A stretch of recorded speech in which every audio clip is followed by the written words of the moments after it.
Loyola was born in a small town called Aspitia at the castle of Loyola in Spain.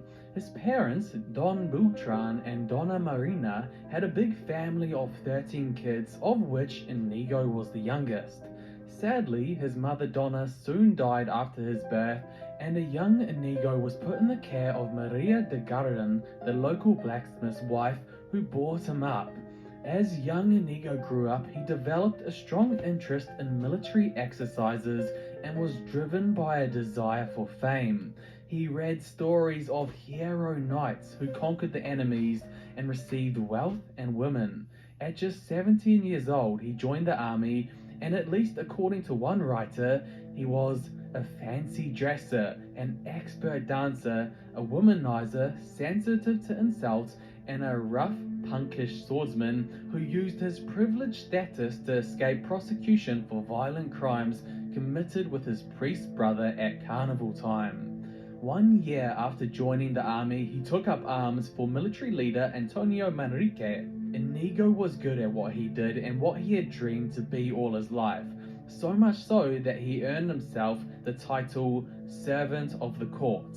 He participated in many battles over 12 years, but in May 1521, at the Battle of Pamplona, this would be his last.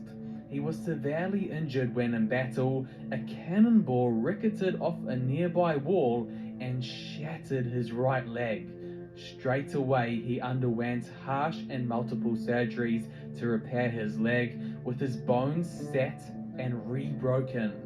After the operations, his right leg was left shorter than his left leg, resulting in a limp he would have for the rest of his life. This time was rough on Ignatius's body, but it transformed his spiritual life.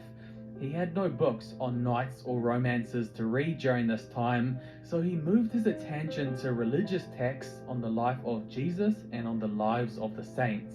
These books slowly changed his desires away from battles, romance, and fame to a life of prayer, meditation, and penance. He discovered that his dream of romantic heroism would only leave him dissatisfied, but his goal of being a saint would bring him joy and peace. Once recovered from his harsh operations, he decided to change his entire life. He examined his past sins, confessed, gave away his opulent clothes to the poor he met, exchanged it for a garment of sackcloth, then he hung his sword and dagger at the Virgin's altar.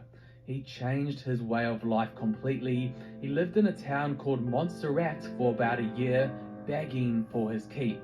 For a couple of months, he spent much time praying in a cave nearby, doing penances, praying for 7 hours a day, and developing the fundamentals of his spiritual exercises.